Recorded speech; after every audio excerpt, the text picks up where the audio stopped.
Welcome back to MCOC Al Bundy Rules. I have got for you the Summoner Showdown, the bronze level. We got Foresight intercepting gains the basic advantage.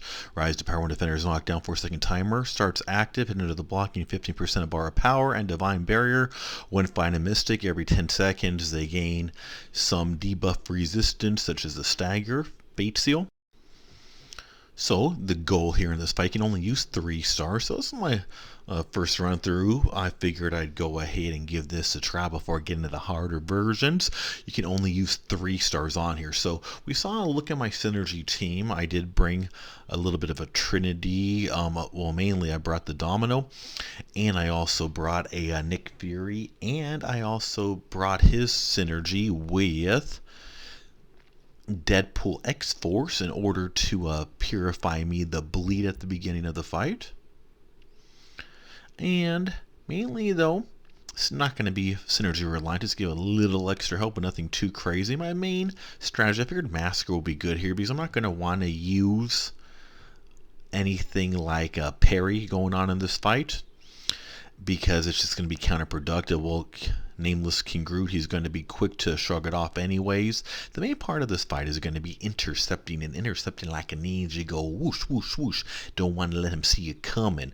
So you're going to see me stopping quite frequently in shorter combos, mainly because it's easiest and safest to intercept when they have no bars of power. So I might only do 1 or 2 hit combos sometimes to keep them under a bar of power to intercept. Intercepting is going to give me higher attack damage and give me the 5 seconds. So I'm trying. It's not always going to be successful. My main goal is hitting into the block a lot to gain that incinerate flaming bat of pain. Okay, so I added that extra pain in there just for some dramatic effects. So I want to get that going, get those 15 charges, get the incinerate going, help the DOT kind of melt this big giant tree. Incineration just completely light the whole tree up, shouldn't it, if you kind of think about it?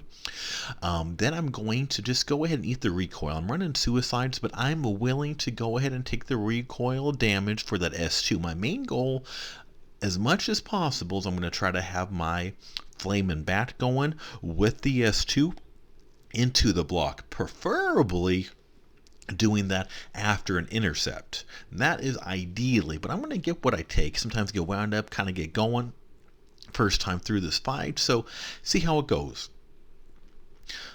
I'm trying to take as little to no block damage as humanly possible. We will see how I'm backing away for those nice, easy backdrap intercepts. Kind of hit into it, dash back, and then try to intercept as much as possible. I'm also, as much as possible, trying to bait out that S1 because just easier overall to dex, kind of a little bit smoother. If I do have to go through that S2, shouldn't be the biggest deal in the world, but I am trying to keep it somewhat safe along here as I'm getting a feel for this big old Nameless King Groot and his cool little style to him. I got my flaming back going on. We'll see, I'm at 94 hits. I got him down to 40%. So going pretty well for a 3-star. I'm kind of dexing on away. Need to have some good dexing skills. Some good intercepting skills is going to be massively helpful here. Otherwise, this fight's going to take much, much longer because of the damage limit ability and ability to get some higher damage with and after that intercept. We do see, after the nice little buff on Massacre, once you do throw that S2 into the block, you get that little miss at first, so you don't take that block damage after throwing the S2 purposefully into the block again. With Massacre, you want to throw the S2 into the block. It gives you the higher increased damage. If you're not sure how I'm using Massacre, I do have an after buff tutorial on him. I would highly recommend you watch it.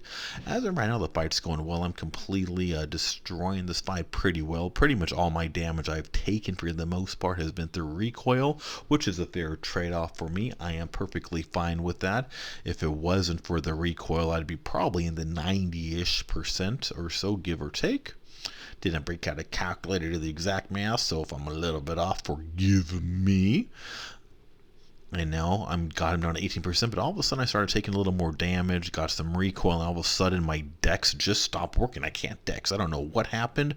My dex just said, hey, I don't want to work anymore. Let's just take a bunch of block damage. That wasn't me. I was swiping. I'm telling you, if you were saying, why do you stop dexing all of a sudden? It wasn't me. It just stopped working. I don't know. Nice time for the decks to stop working. That did cost me a good 20% of health and block. And then I am doing this S2 here, recoil 29 to 9. So it should be a nice, smooth, easy sailing on the solo, but it can get nail biter at the end. One little slip, one little mistake if my game decides to stop working on the decks again. Oh, what does I say? Oh no, 3%. Oh, is it gonna be a solo? Oh, it's so close. I got my S2. I got the flaming. I can go ahead and hit it into the block, and boom! Talking about coming down to the wire. Save you some drama for that. Yeah. Make it close. Don't get style points for finishing with a whole lot of health as long as we get them down the solo. So this should help you with a bronze level difficulty with the 3 stars. If you're trying to fight through, it might help you, might not help you. I don't know. I'm trying. So you go ahead and click the top left icon to subscribe to Mcoc Al Bundy Rules. Don't forget to turn on notifications, check out the playlist, tutorials, all that good fun. And as always, thank you so much for watching.